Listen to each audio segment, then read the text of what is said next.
After 5 years of implementing projects in Siem Reap's rural areas to contribute to poverty reduction, the Danish NGO Adda observed that many households in urban and peri-urban areas were also affected by poverty, food insecurity, and notably underserved in terms of supporting services. Whereas Siem Reap is a booming tourist destination, which has great impact on the development of the town, it appears that a part of the population is still left out. In the region of the famous Angkor complex, next to luxury hotels and restaurants, 52% of the population in the project's target villages was considered as poor and very poor before the project began. Our baseline survey later revealed that among the project's beneficiaries, 49% were suffering from a lack of food for up to 6 months per year. The transition from rural to urban life is not easy for the part of the population that lacks the skills and information to enter the market and has no representation. In 2011, Adda, together with two partners, CEFP and PTC, obtained €1 million of co-financing from the EU to launch the innovative approaches to food insecurity for urban and peri-urban poor in Siem Reap, or the Infose project, with the aim of ensuring that poor households in 7 urban and peri-urban communes of Siem Reap have regular access to food. In total, the project's budget was €1.25 million for 4 years, from March 2011 to February 2015. The project covers 32 villages in 7 communes of Siem Reap district and targets 1,800 poor households. The project's strategy was to adapt to the specific needs of poor households in urban and peri-urban areas who are relying on a multiple source of small incomes. The project provides for multi-support at the household level and a threefold approach: increase of income through better employment and micro-business opportunities, increase home-based production of safe and nutritious food using appropriate technologies, and the organisation of strong self-help groups to reduce the risk of food shortages and represent the interests of the urban and peri-urban poor. The results of the project and the effectiveness of delivery greatly rely on the capacity of the project staff. In total, 40 experienced and qualified people have been working with the project. They have received training to improve their technical, managerial and social knowledge and capacity. The project, seeking for sustainability, also builds capacity in the community. 18 villages have been appointed and trained as community workers, or UCWs, in their own villages. They have benefited from in-depth training and continuous on-the-job coaching throughout the project's lifespan.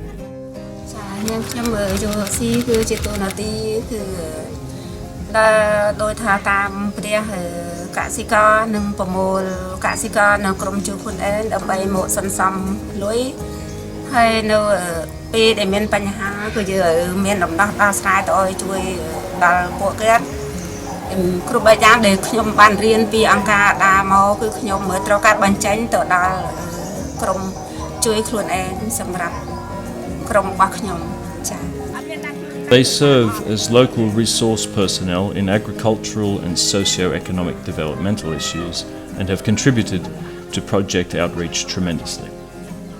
More than 40 village chiefs and commune councillors have also benefited from a strategic capacity building program and have played a meaningful role in coordinating, monitoring and evaluating the project.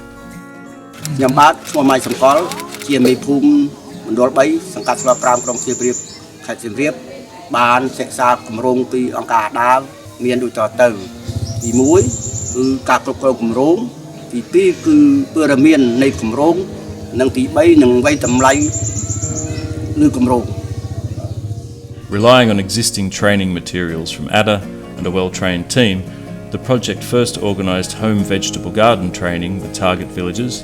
in order to reduce food shortages and increase additional household income.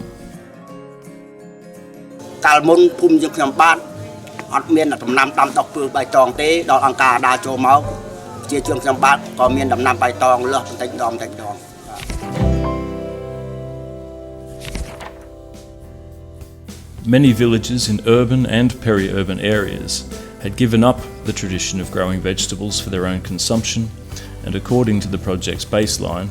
poor households were spending most of their low incomes to pay for food, which represents 70% of their budget. The Infose project has trained 1,400 villagers, most of them being women, in home vegetable gardening in farmer field schools. ផ្នែកកសិកម្មនេះតែយើងមានគោលបំណងទី1គឺចង់ឲ្យពួកគាត់មានបន្លែហូបជាលក្ខណៈគ្រួសារដើម្បីឲ្យគាត់មានអាហារូបត្ថម្ភនៅក្នុង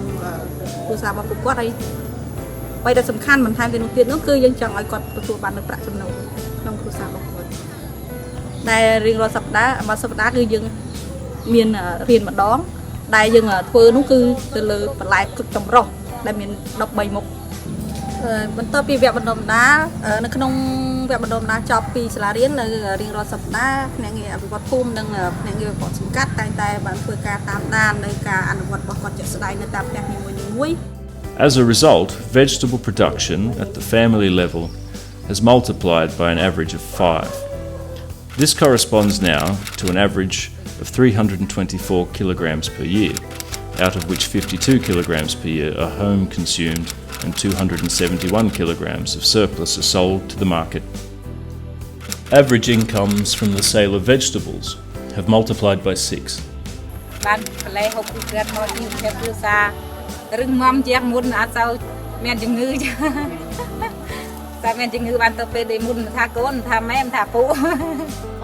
During the 3 months of regular training, participants also get to know each other better, so confidence is built between trainees and with the project staff. This trust is considered as a prerequisite to introducing the concept of self-help groups and encourages trainees to establish their own groups. The additional cash generated from the sale of vegetable surplus is also an opportunity to start community savings. The concept of SHG is widely promoted by Adda as a mechanism for change and empowerment. Members develop important skills and gain new knowledge and self-confidence from their participation in regular meetings and discussions on technical and social issues, especially those that affect women and their children. 30 SHGs have been successfully established. 5 major social topics have been introduced by community development facilitators and community workers and practically developed with the group members. ក្នុងនាមជាភ្នាក់ងារអភិវឌ្ឍភូមិខ្ញុំបានរៀនវគ្គកសិកម្មចាសម្របសម្រួលនិងគ្រប់គ្រងថវិកាផ្នែកជំនួញហើយនិង gender អាហារូបត្ថម្ភនិងសុខភាពបន្តពូជហើយគ្រប់គ្រងថវិកាហើយនិងសម្របសម្រួលផ្នែកអំពើហិង្សាក្នុងគ្រួសារ As a result of their increased knowledge and skills and group advocacy efforts, the women members of the SHGS gain ability to influence decisions taken in their community organisations, including the village development committees and commune councils.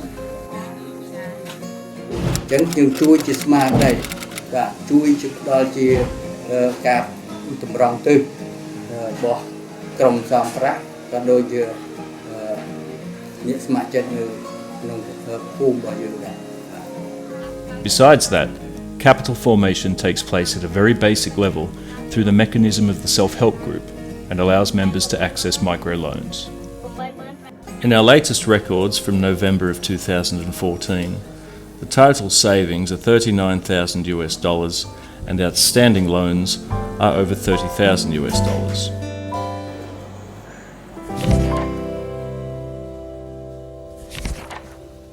Most information and training programs on major social issues barely reach urban and peri-urban households, where they are particularly relevant for people experiencing a lack of security in poor and non-formal urban settlements, precarious working conditions, and in general, a lack of representation in society.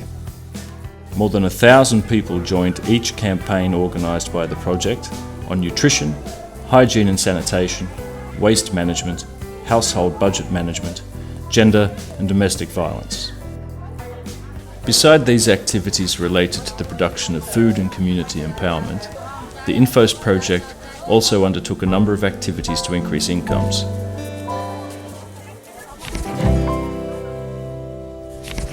project proposed vocational skill training in line with market demand.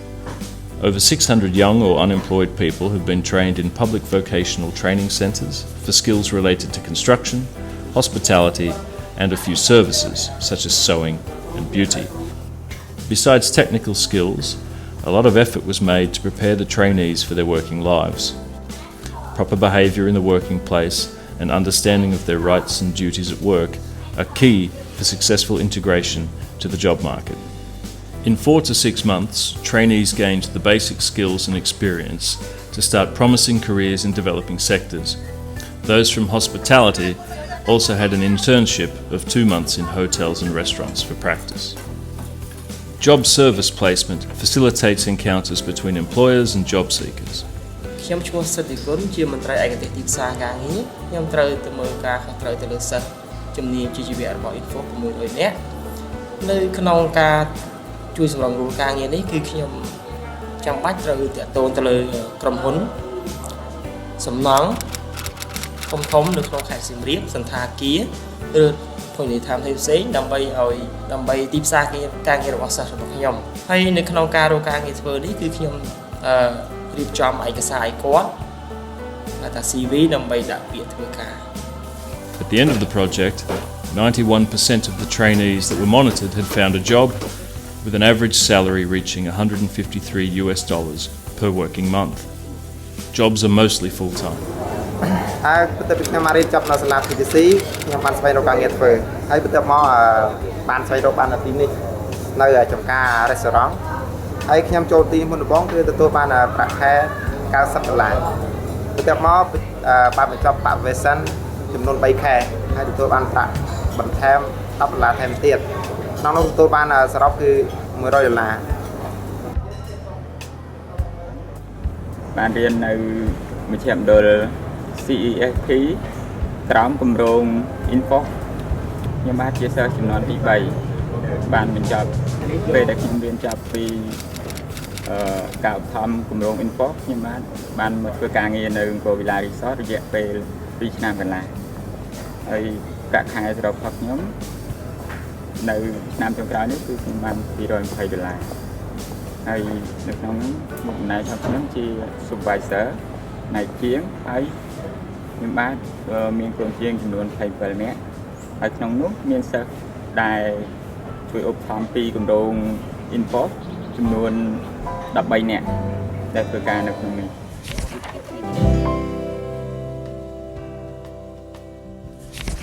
The Infose project also established a demand-driven micro-business development service to promote and support micro-business development and self-employment. ក្រុមអភិវឌ្ឍចំនួនខ្នាតតូចរបស់ពួកយើងមានបទពិសោធន៍ជាច្រើនធ្វើការទៅតាមសហគមន៍ជាមួយនឹងគ្រួសារក្រីក្រហើយនឹងបានផ្ដល់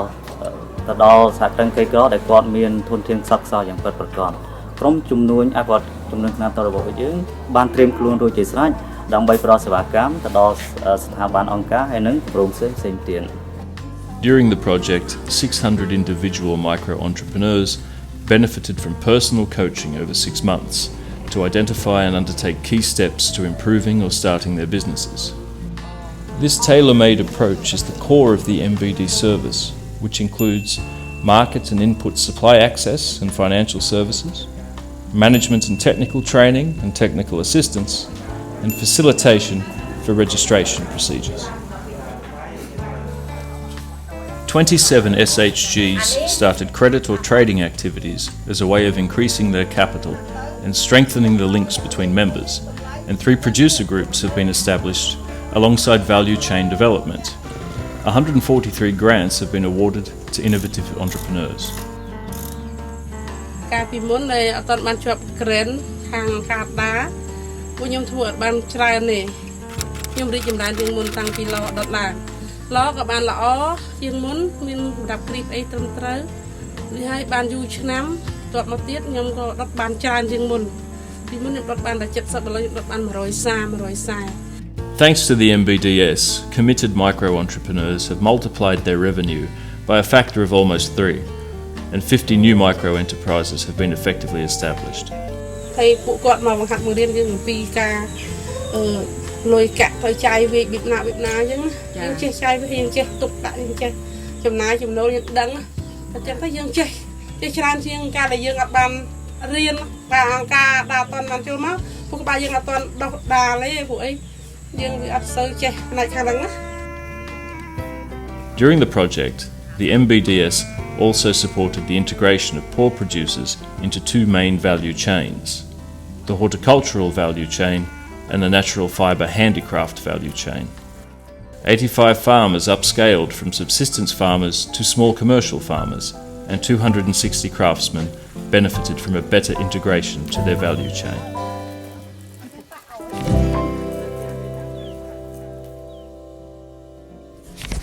All project outcomes have been carefully monitored by the beneficiaries themselves, local authorities, project staff and external evaluators in order to observe the mechanisms of change and success, to measure impacts and find a way to continue, expand or replicate successful models. In summary, positive changes have been observed in terms of knowledge and skills, access to markets and jobs, income and community organisation.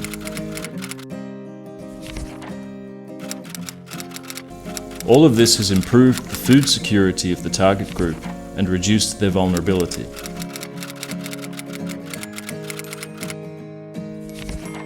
Average household net incomes have increased by 400%. For us, the success of the project relies on a few key elements. First, the integrated and incremental approach chosen was suitable for adapting our services to the evolving needs of the beneficiaries. In particular, the project shifted from a social focus to a more market-based orientation. Then the project, beside the high degree of coordination between partners, Adda, PTC, CEFP, engaged in meaningful and effective partnerships with a number of organisations and thus maximised or even exceeded expected outputs. Of course, the action was limited in time and scope and could not address all constraints met by the poor in urban and peri-urban areas. However, some of these should be addressed by specialised NGOs. Some action at national and policy level is also required to create an enabling environment. For example, promoting vocational training, supporting private-public partnerships, and addressing the precarious situation of non-formal workers, among others.